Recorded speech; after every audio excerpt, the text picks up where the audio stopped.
Bien, empiezo con esto. La soledad, no hay mayor privilegio que la soledad voluntaria, ni mayor condena que la soledad forzosa. Esto me lo he encontrado, me parece que en Internet, me parece que es una frase extraordinaria y que refleja un poco el ancho de banda en el que nos movemos al hablar de soledad. Por un lado, la soledad es el principal privilegio, ¿no? Es una de las grandes cosas que se nos pueden ofrecer. La posibilidad de estar con uno mismo, la posibilidad de no tener a nadie, de reconocerse uno, de estar en silencio, este tipo de cosas, ¿no? Y por otro lado, esa otra banda en la que sería una soledad indeseada, ¿no?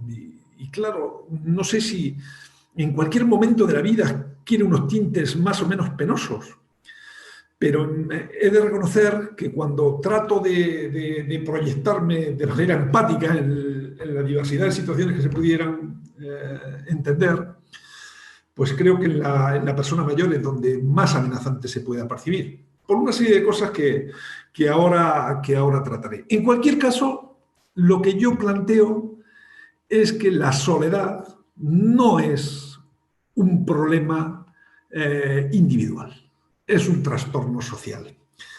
Yo soy de la opinión de que la soledad obedece más a un trastorno social.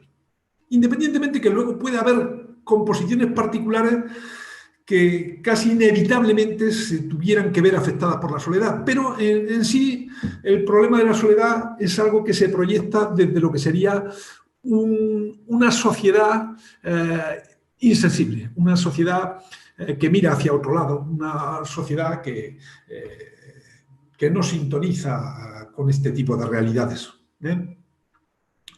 Entonces, claro, hay una idea que no sé si situarla ya, pero voy a aventurarla en este momento porque me parece que es un telón de fondo. Y el telón de fondo que nos lleva a pensar, o me lleva a mí a pensar, que la soledad es un trastorno social, es el hecho de que, por ejemplo, hay una reflexión que dice, las personas nos convencemos de que debemos gastar dinero en cosas, y un dinero que quizás ni tenemos. Esto es nuestra sociedad. Gastamos un dinero que quizás ni tenemos, pero es que además lo gastamos en cosas que quizás ni necesitamos. Y además hacemos todo esto pensando en influir determinado tipo de impresión en determinado tipo de personas que al final ni les fragua esa impresión, ni son personas tan trascendentes como para que nosotros hagamos esa composición del lugar. Es decir, gastamos un dinero que no tenemos en unas cosas que no deseamos para impresionar a unas personas que no merecen quizás nuestra impresión. Este es un poco la filosofía, el ámbito que describiría, a mi parecer, el contexto en que luego se materializa cada una de las individuales en que acaba instalándose la soledad, influido por esta circunstancia.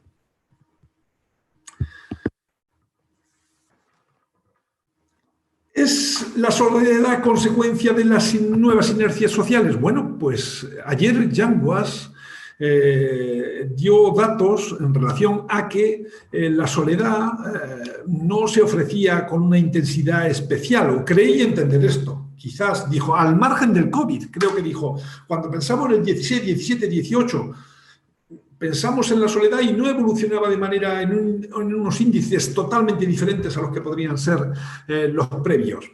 Bueno, pues mi opinión es que las nuevas inercias pues sí contribuyen es una opinión, lógicamente, es una reflexión. Él tiene datos y la obtención de esos datos puede ser incuestionable, a lo mejor, ¿no? Depende de la pregunta que se formule y depende del contexto en que se formule.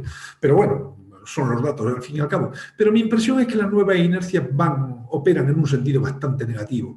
Las nuevas tecnologías, la frialdad que hay detrás de las nuevas tecnologías, creo que influyen negativamente, la rapidez con que se producen los acontecimientos, lo insustancial de los acontecimientos, lo volátil que puede ser la opinión, no digo que haya que mantener, a mí siempre digo a los alumnos, ya hablo como un viejo profesor, siempre digo a mis alumnos que una de las grandes cualidades que puede tener una persona es la flexibilidad, la posibilidad de cambiar. Eso de que antes eres un veleta, bueno, ser un veleta es una virtud, porque es consecuencia de que piensas y que te puedes sentir afectado por una información. Escuchas y, por lo tanto, cambias de opinión. Entonces, las nuevas inercias sociales, bien, se podría decir que van a esta línea, van forjando nuevas realidades, pero es un ritmo tremendo. Un ritmo que hacen todo muy excesivamente provisional. Y esa sensación es trasladada también con esa superficialidad a estos ámbitos, en este caso sociales, que nos referimos, que son las personas mayores, y creo que ejercen un efecto no, al menos en el buen sentido. Es un fenómeno complejo, complejísimo, y que por lo tanto darle respuestas unívocas no es fácil. Ayer hablaba la persona, el psicólogo ponente, bueno, ahora mismo no caigo el nombre, del Hospital General de Alicante. Bueno, hablaba del suicidio y hablaba de soluciones o propuestas universales, propuestas específicas. Y es verdad, bueno, podemos hacer propuestas para todo el ámbito. Y de hecho, bueno, pues a lo mejor dentro de estas propuestas generales que un poco amortiguan el efecto, en algunos casos lo sanarán, pero es tan dispersa el conjunto de situaciones que difícilmente se puede encontrar algo que dé una respuesta a lo que es el problema de soledad de cada cual. Cada cual experimenta la soledad de una determinada manera. Es un cóctel muy particular. Yo tengo una vivencia y tengo una serie de acontecimientos que han tenido lugar en mi ciclo vital y que me hacen experimentar todo aquello que me rodea, y la soledad, entre otras cosas, de una determinada manera. Por lo tanto, ahí confluyen una serie de cosas que pueden ser muy distintas en cada caso.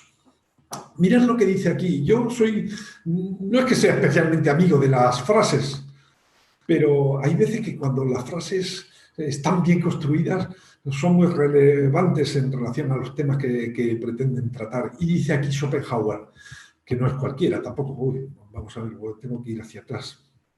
A ver, hacia atrás, ¿cómo se hace hacia atrás? A ver, anterior, diapositiva, anterior. Muy bien.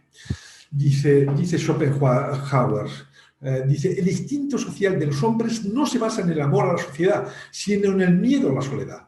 Claro, nosotros dicen un ser social, y es verdad, nosotros, hombre, es una frase bonita y que expresa quizás esa necesidad de sociabilidad, fruto de ese impulso que podemos recibir de la amenaza que se puede experimentar con la soledad.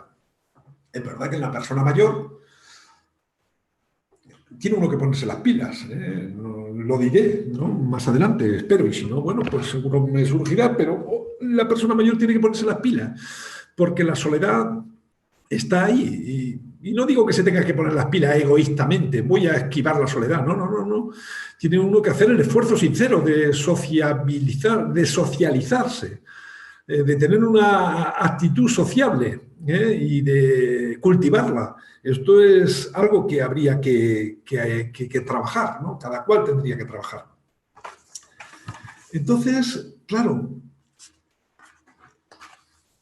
decíamos, ayer decía Ángeles Ballester, que me llamó mucho la atención, dice, las personas mayores no quieren terminar sus días en una residencia, por supuesto que no quieren terminar su día en una residencia. Es más, creo que las residencias están condenadas a desaparecer, las residencias de personas mayores. Están condenadas a desaparecer. No creo que tarde mucho. Yo creo que difícilmente se deben construir o se pueden construir. Es que no sé cómo está esto, pero difícilmente se pueden construir ya residencias. Habrá que optar por otro tipo de recursos. Yo hace un par de años vinieron aquí hemos estado en contacto con la Universidad de Colonia, en el Departamento de Trabajo Social, y hemos compartido cosas, hemos conocido recursos de allí y de aquí, y los llevamos aquí a un recurso que yo iba con un especial orgullo de ser español, oye, vamos a ver, ya veréis qué recurso voy a presentar, una residencia que está aquí en la provincia de Alicante, y que es domotizada, ofrece servicios a la persona mayor pues de un avance importante para la atención. Bueno, pues ahí que llevamos a los alemanes, eh, vieron la residencia, se nos presentó la residencia y cuando salimos, yo que creía que iba a recibir una impresión más o menos positiva, salieron decepcionados. Dijeron, dice, se me han venido los palos del sombraje encima. Me decía, dice, lo he visto muy deshumanizado todo, muy tal. Claro, y es verdad. ¿Por qué? Pues porque en Alemania nos llevan un pelín de adelanto y la vivencia en pisos, por ejemplo, de las personas mayores ya es algo mucho más corriente. La vivencia en pisos, compartir un piso. Incluso tienen vivencia de compartir un piso con enfermos mentales o con lo que es el Alzheimer en fases avanzadas. En fase avanzada hay un enfermo de Alzheimer que es atendido por el conjunto de compañeros del piso o ha degenerado su proceso allí, ¿no? Y con ciertos apoyos las personas conservan una red de relaciones, una inclusión en una comunidad, ¿no? Entonces, esto es el cóctel y esta es una posible solución ya. Bueno, el caso es que cuando hablamos de este cóctel muy particular decimos la alteridad. La alteridad son los otros. Y los otros nos dicen que lo que somos nosotros en realidad, si a nosotros nos saludaran por la calle, no nos dijeran, hola, ¿qué tal? ¿Cómo estás? No seríamos nadie. Entonces, es esa alteridad la que forma una parte importante del cóctel.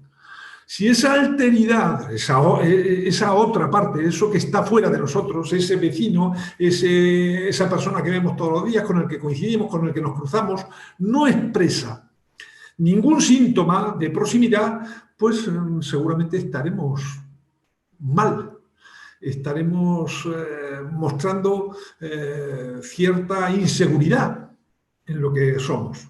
Por lo tanto, la alteridad es importante en ese cóctel. Hoy, bueno, ahora, hace nada tuvimos el Día Internacional Mundial del Trabajo Social, que es un grado que se imparte en la universidad y del que yo formo parte como profesor, y tuvimos el día y se llamaba Desde Ubuntu, desde Ubuntu. Yo sí os digo la verdad, me lo soltaron con una naturalidad bárbara. Desde Ubuntu, vamos a desde Ubuntu. Yo dije, ¿pero esto de Ubuntu qué es? Bueno, pues Ubuntu es una regla ética del área sudafricana donde Mandela expresaba que no somos nadie sin el nosotros. ¿Qué sería la otra parte? Nosotros, las personas, somos quienes somos, nos representamos como nos representamos. Yo soy Roberto y dentro va un ente, que eso es mi ser, y se proyecta gracias a que la alteridad me reconoce y yo soy reconocido en mi contexto y me hace ser funcional. Bueno, pues este es el juego con el que hay que jugar. Y nuestra sociedad, pues lo que voy a hacer es a lo largo de mi exposición, un poco de crítica en este sentido y la necesidad de ir apuntando en otras formas, porque quizás la inercia hacia la que vamos dirigidos no contemple esto. Sí que es verdad que ahora tenemos los ODS, los Objetivos de Desarrollo Sostenible, sí que tenemos la Agenda 2030, que nos está apretando las pilas en este sentido. Son compromisos del área occidental de la humanidad, ¿no? de los países y de los contextos desarrollados. Bien, pues esto está ahí. Nosotros vamos a tener que fortalecer esa alteridad y vamos a tener que dotar de proximidad a ese Ubuntu, a ese con el que compartimos ese ámbito próximo. Sin embargo, Bauman, por eso aquí lo de modernidad líquida, que es uno de esos libros, lo que nos refiere es que todo lo que es el funcionamiento social es muy precipitado, es un un mundo acelerado, es un mundo que se proyecta fundamentalmente en el consumo, en la producción, en la satisfacción de necesidades más o menos superfluas que pudiera haber ahí, y por lo tanto no da lugar a agarres, no nos podemos agarrar a esa modernidad, y más estas personas que están en una situación de debilidad, ¿no? Personas mayores. Y por el otro lado, en ese contexto particular, tenemos a la persona. Y la persona es, vosotros sabéis que el envejecimiento psicosocial, si a mí me llaman anciano, interpreto esa señal como un síntoma de la consideración que el entorno hace de mí. Si a mí cuando subo un autobús me ceden el paso, me están señalando como persona que ya es digna de ser tenida en cuenta a la hora de dispensarle un espacio sentado por una circunstancia. Bueno, estoy proyectando determinada. Si yo asumo esto sin cuestionamiento, pues estaré dando por bueno el que me cedan el sitio en el autobús, estaré dando por bueno que me infantilicen en determinados ámbitos del trato, estaré dando por bueno que dentro de X años me digan usted fue, en lugar, ¿por qué? Porque se ha jubilado usted fue, oiga, yo sigo yendo, sigo siendo. Entonces, esa persona como intérprete de su realidad es la que dará por bueno las señales que le vienen de fuera. En cualquier caso, la modernidad líquida, a la que se refiere Bauman y de la que yo comparto, que esto es muy superficial, que cada vez desatiende más lo que es lo sustancial, lo esencial de las relaciones humanas, de lo que somos los seres humanos, pues te obliga a quizás a recibir muchas señales de esa modernidad líquida que son negativas, y por lo tanto la interpretación de esas señales pues tiende a ser pues no lo idónea que pudiera ser, y ahí es donde habría que trabajar, ¿no? En esa interacción entre yo que interpreto señales y aquel que las exhibe. Del familismo a la primacía de la individualidad, estamos en esa. Países del área mediterránea éramos familistas, fundamentalmente. Los nórdicos pues interpretaban la realidad de otra manera, la persona se tendría que independizar, que buscarse la vida, de tal. Nosotros no, nosotros hemos acogido, y por lo tanto de ese familismo a esa individualidad estamos transitando, ¿eh? Y esa parte fuerte que teníamos, que es un reconocimiento, una sensación de pertenencia, pues ya no va siendo tal que así. Ahora mismo yo que estoy no muy lejos de la jubilación, hombre, estoy a 10 años, 11 años de la jubilación. Bueno, pues ya me doy cuenta que las personas que entran nuevas, el profesor que entra nuevo ahora, pues ya lleva por delante de mí un camino.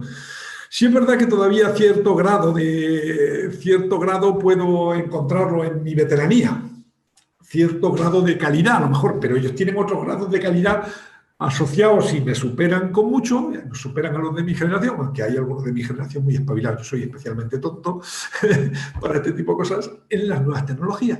Es decir, la persona que se incorpora sabe mucho más que el que lleva territorio. Bueno, pues antes no era así. Antes el que entraba a un puesto necesitaba la tutorización de la persona mayor, que era la que realmente tenía el saber y desarrollaba. Bueno, pues esto se está desposeyendo a la persona mayor y está abocándola hacia una conceptualización de sí mismo, a la vez que a una señalización desde el exterior de que, pues, a ver por dónde te mueves. Aquí hablo del hedonismo rampante, que es búsqueda del placer. Coño, ir a acompañar a mi madre hoy viernes con la obra de teatro tan buena que hacen, o que yo había quedado para ir de bolos, o yo hago unas cervecitas con mis compañeros, o que este fin de semana me voy y el siguiente también. Ese hedonismo rampante está ahí y hace que los tiempos sean oro, valgan oro. Y claro, esa compensación en ámbitos de prestación, de satisfacción, bueno, pues se hace un pelín excesivamente egoísta. El consumismo esclavizante es otra. Nosotros queremos consumir, nosotros queremos tener, y queremos tener lo último, y vivimos insatisfechos porque no tenemos lo último. Y ahí el mercado nos va poniendo la raya todos los días un poquito más para allá para que siempre estemos con un grado de insatisfacción y estemos siempre obligados a buscar ese último producto que nunca llegaremos a él porque siempre inventarán uno posterior. Ese consumismo esclavizante que en realidad lo único que oculta, la única necesidad que satisface es nuestra capacidad de elección y satisface también nuestra satisfacción por el hecho de tener ese producto tan atractivo que el mercado ha ideado, pero que no, también satisface, aunque de una manera mucho más provisoria, mucho más superficial, aquello otro que sería una necesidad esencial, a lo mejor de apego o de reconocimiento o de vinculación. Y en esa cadena pues parece que vamos disimulando, aplazando esa necesidad, esa cobertura de necesidad básica que a lo mejor luego aparece más adelante. La crisis de los valores de antaño. Bauman dice, es que todo es muy fluido, es que todo es muy difícil contener, no hay valores que realmente estén instalados y que hagan de sostén. No, los valores son cuestionados, todo es filtrable. Entonces esta crisis de valores, donde la persona mayor, pues deja de tener gran parte de la consideración que en su momento tenía, pues es algo que complica. Yo aquí, hay unas películas, los valores, nuestra sociedad, pues tiene unos valores proyectados sobre las personas mayores y sobre lo que es la soledad y todo esto, y a lo mejor ese concepto familista que venimos heredando de tiempo atrás, pues nos hace sentir un poco culpables, aunque por otro lado los dinamismos nos hacen decir, bueno, pues vamos a relajarnos y a no sentirnos tan culpables y hacernos los despistados, como que sabemos que la obligación moral o el código ético o el valor ético a cubrir está ahí, pero lo hemos esquivado justificándonos en cualquier otra cosa. Eso está ahí. Entonces hemos evolucionado, estamos evolucionando. A mí hay unas películas, por ejemplo, La balada en Arayama. La balada en Arayama es una película clásica, antigua, pero nos refleja la cultura japonesa, de Japón de finales del siglo XIX, seguramente, o por ahí, no lo ubico bien, pero donde a la persona ya vieja que había perdido los dientes se le llevaba un monte sagrado y allí era devorado y era el ciclo vital. Era devorado por unos cuervos. Estos son valores sólidos, más que sólidos. Daros cuenta que cuando llegaba la vejez, y el relato era de una señora que no le caían los dientes, y la justificación para ir a ese monte sagrado y ser devorado por las bestias y volver hacia el ciclo de la vida a través de esos animales, a sus seres queridos, pues casi era una ambición. Y se ve a la señora que se machaca los dientes porque quiere disfrutar de ese tránsito. Los Colmillos del Diablo, una película también, un clásico de Anthony Quinn, los inuit, los esquimales en el polo norte, que cuando pierden los dientes son llevados también a los osos para ser comidos. Bueno, pues esos son valores éticos que estaban ahí. Lógicamente se han domesticado, se han hecho, se han refinado. Ahora estamos en un refinamiento de esos valores que están transitando hacia una fluidez excesiva. Es decir, había valores sólidos, esos valores sólidos había que licuarlos ligeramente para hacerlos más maleables, más adaptables a los nuevos momentos, pero otra cosa es la disolución absoluta, y en ese sitio nos encontramos. De la soledad desesperante a la soledad resignada. Claro, estos son términos. Yo cuando me tropecé con esta frase o con esta composición de la soledad desesperante a la soledad resignada, esa soledad resignada me preocupa. Es la soledad que empáticamente cuando me proyecto en esta posibilidad peor la encuentro, ¿no? Porque es ya una sumisión absoluta hacia algo que se entiende irreversible. Esta es la que hace que la persona, como se decía ayer, dice, sentirse en este estado es como consumir 15 cigarrillos diarios o 30, porque esto sería terrible, esa soledad resignada. Esa soledad desesperante a lo mejor es más combativa y es posible que sea más expresa para el contexto en que uno se mueve, y es posible que sea mejor de cara a tener un efecto llamada sobre ella y ser atendida, es lo que pienso. La circunstancia vital unida a la necesidad innata que tenemos de pertenecer, eso es una constante, ¿eh? Nosotros, dice, el agradable coqueteo pasa a una brega con lo que sería la soledad. Ese tránsito, sí, es verdad, la circunstancia vital es eso. Yo he sentido, cuando me propuse hacer esta exposición, he pensado en lo que ha sido mi vida, sí, en algún momento me he sentido solo. Fundamentalmente porque he acompañado la migración de mi padre. Mi padre migraba laboralmente y me tenía que adaptar a nuevos contextos. Sí, y en esos cambios de contexto pues ha habido momentos que me he sentido fuera. Sobre todo, por ejemplo, cuando llegaban las fiestas patronales del sitio donde estábamos, pues veía que la gente se sintonizaba como si hubiesen recibido un calambrazo de euforia y yo no lo sentía así. Y en esos momentos pues que no llegaba a rodar en el mismo sentido que rodaba mi entorno próximo. ¿Cómo lo resolví? Con el paso del tiempo. Bueno, pues buscaba una forma de distracción, sabía que las fiestas patronales pasarían y todo volvería a su cauce. El paso del tiempo era un recurso, cosa que cuando pienso en las personas mayores, quizás este paso del tiempo no sea una posibilidad sobre la que echar mano. Las posibilidades físicas, pues también un recurso interesantísimo para resolver el reto que te plantea la soledad en una determinada circunstancia vital. Bueno, pues si uno tiene posibilidades físicas, pues a lo mejor puede buscar espacios físicos que le resulten distractivos, que le resulten amenos. Es una buena posibilidad. La situación económica, clave. Necesidad de contención. No sé dónde he leído datos, pero sí que he entrevistado a personas sobre este tema y lo económico, en una sociedad como la nuestra, hay que reconocer que consuela mucho. Hay que reconocer que consuela mucho. Entonces, ese soporte económico, pues muchas veces te da una tranquilidad y te da una que hace. Por lo tanto, es otro condimento que habrá que bregar. Sin embargo, las pensiones, ayer daban datos, creo que era ayer, no sé ni dónde lo oía, comparativos, o dónde lo... Ah, sí, bueno, creo que fue aquí, datos comparativos que proporcionaba Ángeles Ballester de las pensiones. Bueno, son pensiones que económicamente no permiten compensar en este sentido lo que podría proporcionar este sentido en relación a la soledad. Y luego hay otra cuestión, dice una desmedida necesidad de contención. Esta es otra de las cosas que nos traiciona. Parece ser que es algo común, ¿no? Se llega a la vejez y parece ser que tengamos necesidad de contener. Ganamos poco, pero además tenemos que ahorrar y tenemos que prever un futuro que normalmente se presenta catastrófico, ¿no? Voy a necesitar. Y bueno, pues hay veces que parece ser que en no pocas ocasiones morimos muy ricos.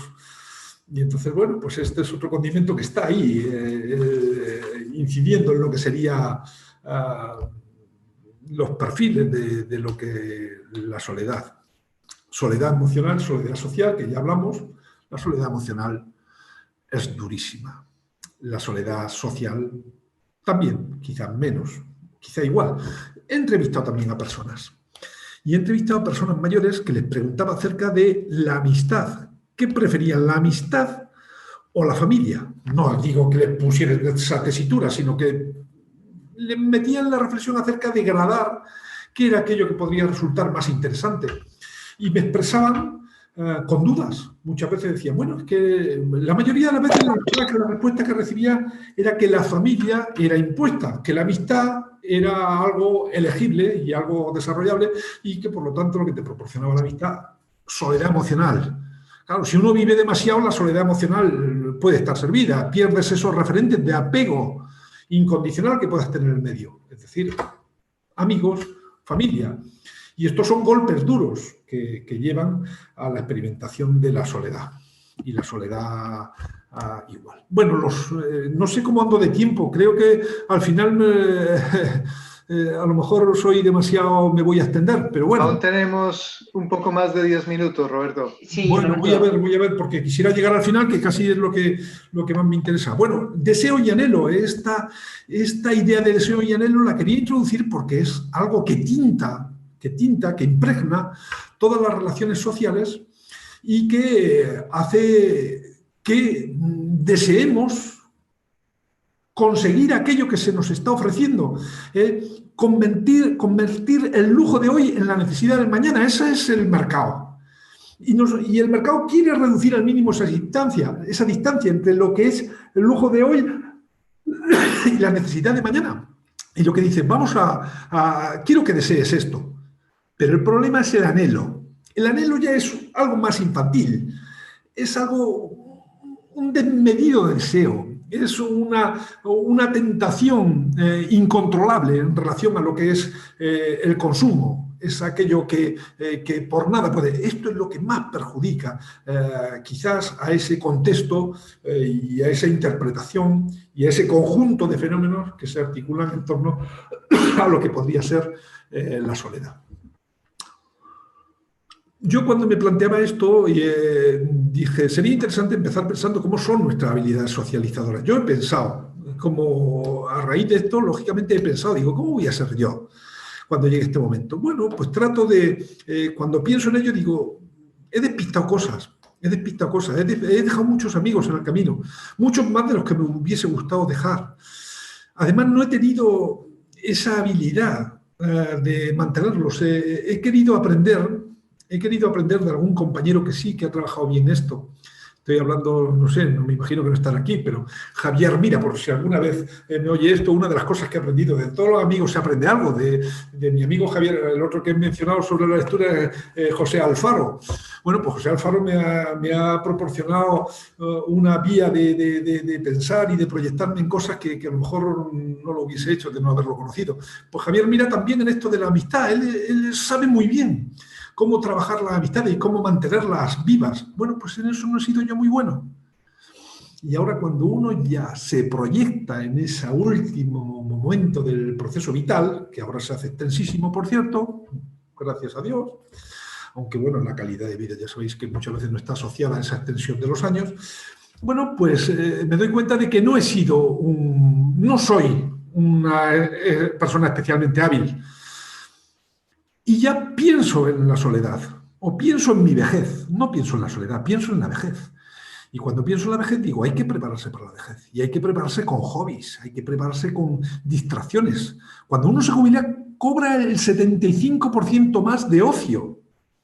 O el 65%, un porcentaje de ese tipo. ¿Qué hace uno con ese ocio? Claro, el dinero podría ser un consuelo que te imprimiera cierto dinamismo a ese ocio. Pero cuando no lo tiene, uno tiene que encontrar determinado tipo de satisfactor. Por lo tanto, hay que rehabilitarse en el carácter sociable que uno pueda tener. Y desde luego creo que el tirar la toalla en este sentido pues es un paso atrás importante.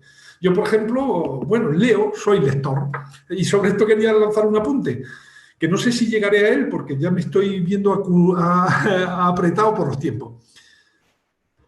La vejez, la soledad, una de las cosas importantes, ya la mencionó ayer de pasada y bueno, es un aspecto importante, muchas veces es cómo conocemos las cosas, cómo nos proyectamos en las cosas. Este es un elemento clave a la hora de entrar en una dinámica de sentimiento de soledad. Focalizamos nuestros pensamientos y lo focalizamos con unos tintes quizás negativos en lo que sería la soledad. Quizás porque lo hacemos mal, porque pensemos que cuando llegue el momento vamos a estar en unas facultades físicas y mentales que nos permitan enfrentar esto sin necesidad de hacer grandes esfuerzos. Y puede ser que no sea así. Y este juego entre ser proporcional en lo que nos proyectemos es un elemento clave para enfrentar lo que sería la soledad de manera más constructiva. Es decir, vamos a ver cómo hacemos una focalización de mis pensamientos en relación a aquello que será mi devenir de manera proporcionada, de manera ajustada. No hay que marcarse metas difíciles de alcanzar. ¿A qué me refiero con esto? Que no pensemos en que vamos a conservar a nuestros hijos a nuestro lado, que vamos a conservar las facultades, que yo voy a seguir haciendo mis ejercicios y tal. No. Vamos a hacerlo de una manera más moderada, más ajustada a lo que sea. El eudaimonismo es una filosofía, es una concepción que la mencionó también ayer Yanguas. Me pareció muy interesante su ponencia. Todas me parecieron muy interesantes, pero esta, como yo iba pendiente de que no me cogieran los temas, bueno, pues de pasada hablo desde una perspectiva eudaimonista. Y bueno, a mí me parece que el eudaimonismo, que es una filosofía del buen vivir, del buen ser, y eso hay que introducir el virtuosismo en nuestra actitud para disfrutar de ello. En la universidad hay ahora un delegado de resiliencia que empezamos a ser conocidos, incluso creo que seremos amigos, espero que sí. Miguel Richard es el delegado de la universidad para la resiliencia y para la atención psicológica, y me habla de que su principal cometido es ser feliz en la universidad, hacer gente felices, que nos proyectemos con lazos realmente sólidos o tendentes a ello, a ser sólidos. La práctica virtuosa, es decir, cuando nosotros dotamos a nuestros actos de ese virtuosismo, de esa entrega hacia el otro, empieza a revertir en nuestra propia satisfacción. Nosotros, por ejemplo, pensamos en el voluntariado en la universidad, en proyectarnos en eso, en generar espacios en que podamos como intercomunicarnos. Esto creo que podría ser rico, o ofertar cosas donde la gente se pudiera proyectar. Esa filosofía eudaimonista podría ser muy interesante. En relación a la soledad, por supuesto, estoy pensando también. ¿A qué ritmo se mueven los cambios y a qué ritmo nos movemos nosotros? Este es un elemento que complica la soledad. Los cambios se mueven muy rápido y nosotros nos movemos, las personas mayores se mueven relativamente lento. ¿Cuál es el relato actual de nuestra sociedad? Pues el relato actual de nuestra sociedad es un relato precipitado, un relato muy interesado, muy individualista, muy vertiginoso, y que para nada apunta hacia una contemplación de procesos sociales en positivo. Sí que esta idea de ODS, de Objetivo 2030, Agenda 2030, la universidad, que me gustaría hablar algo de ello, pues está muy en la línea de trabajar en este sentido. No todas las factorías, digo, aquí planteaba yo, así poniéndome un poco trascendente, digo, no todas las factorías en que se pueda generar un antídoto contra la soledad ofrecen realmente esto, el antídoto. Decimos, hay personas que me imagino que no van a recibir esa compensación a su sensación de manera tan fácil. No es fácil proporcionarla. Yo sé que el teléfono de la esperanza hace una gran labor sobre esto y llega a una gran porcentaje de personas y cubre en gran medida esta necesidad, pero hay muchos huecos que todavía faltaría por cuidar. Y no cabe otra cura que activar a esos agentes sociales próximos que ellos consideran portadores de su antídoto. Es decir, su vecino, es su familia, es su amigo, es su contexto próximo los que le harían validarlo. Tampoco hay una mínima seguridad acerca de las cantidades. Mirad, he leído la del dispensador de libros y lo traigo aquí, en una de estas lecturas que os he referido al principio, hablaba del dispensador de libros. Oye, una buena cosa para contrarrestar la sensación de soledad, dispensar libros. Cada situación requiere un libro. Yo soy un lector. Creo que la lectura es algo que se puede adiestrar el gusto por la lectura. Y no hay momento para dejar de... Afortunadamente la lectura puede ser algo que se incorpore en la vida de una persona en cualquier momento vital. Y este dispensador de libros me gustaba porque era un personaje que cuando llegaba alguien, oye, me encuentro así, tal libro, oye, me encuentro que me gustaría obtener una referencia acerca de cómo tal libro, y para cada cosa tenía un libro. Y en este sentido, para cuando hablábamos de las cantidades o las variantes que pudieran proporcionar un antídoto deseable, pues este dispensador de libros me parecía algo muy interesante. Una cosa que quería comentaros acerca de una lectura que me gustó, me pareció muy emocionante, la moraleja del locutor de radio. Resulta que relata, creo que es Grueso, sí, Natalio Grueso lo menciona aquí, dice un señor, dice que el locutor número 1 de la Argentina, de la radio, del tal, el locutor radiofónico de más éxito del país en el contexto del deporte, visita a su abuelo en una residencia. y el hombre conmovido por su abuelo, que es una persona pues un poco triste por el momento vital que le toca, 90 y pico años, y su grupo de amigos están allí. Y, oye, Venancio, ¿cómo se llamara el chico? Oye, Venancio, hoy vas a retransmitir el partido. Sí, hoy voy a retransmitir el partido de nuestra vida, la Bombonera y el River Plate contra... ahora no me acuerdo el otro, bueno, el partido, y nosotros somos del River y ya verás cómo River va a ganar y tal. No os preocupéis, esta noche va y dice, hazlo bien, nieto mío, y tal. Y se van. Entonces era época de radio solo, no se veía si no hubiese. El caso es que empieza el partido, la mueve, no sé qué, gol, 1-0, gol, 2-0, 6-0. Coño, los abuelos allí locos de contento con su equipo, raca. Claro, al día siguiente a sus nietos lo tiran del curro. ¿Y qué ocurrió? Que es que fue 0-6. Pero por amor retransmitió a todo el país el 6-0, por amor a su abuelo, que tenía tenía esa sensación. Roberto, disculpa, te quedan 5 minutos, ¿vale? Bien, para acabar la ponencia. Termino. Sentimos los síntomas con frecuencia, pero llegamos a padecer, esto lo comentaba con mi amigo José, hablábamos el otro día sobre la soledad, háblame. Yo, claro, cuando alguien prepara algo, no deja de pensar en ello. Dice, yo he sentido la soledad. Digo, sí, pero a mí también me han dicho, me acuerdo de niño, que me decía un señor en el colegio en que estaba, digo, tengo un hambre horrible. Y decía, Roberto, hambre que espera ser saciada nunca es hambre. Y le decía, claro, es que la soledad, cuando espera ser saciada, nunca es soledad. La soledad es esa que se pueda expresar con una proyección tan negativa como la imposibilidad de ser saciada. Entonces, esto es lo que hablábamos, anticipar las penas. Tenemos un defecto importante que es anticipar las penas, el efecto placebo de la soledad que lo invade todo. Frases que me han gustado. ¿Qué debemos hacer? Cultivar nuestra sensibilidad, la perfectibilidad. Todos podemos ser mejores y hay que trabajarlo, pero no hay que creer solo en la perfectibilidad propia en este sentido, sino también en la ajena, creer en la ajena. Un papel de ciudadano proactivo, comprometido, esto es lo que hay que despertar. Nosotros tenemos ese compromiso en la universidad. Queremos que nuestros profesionales, que son la gente referencial, que luego se va a proyectar en la sociedad, salgan con una conciencia clara de lo que es su compromiso social, con este y en todos los temas. Un entramado asociativo que realmente trabaje de manera conjunta y que ruborice a aquella persona que mire de lado a la cuestión social y no esté suficientemente implicado. La universidad en ese ámbito tiene un papel fundamental. Nosotros, una sociedad civil, hay que generar una sociedad civil, compartir sentimientos, sueños, preocupaciones. Por esto hay que luchar.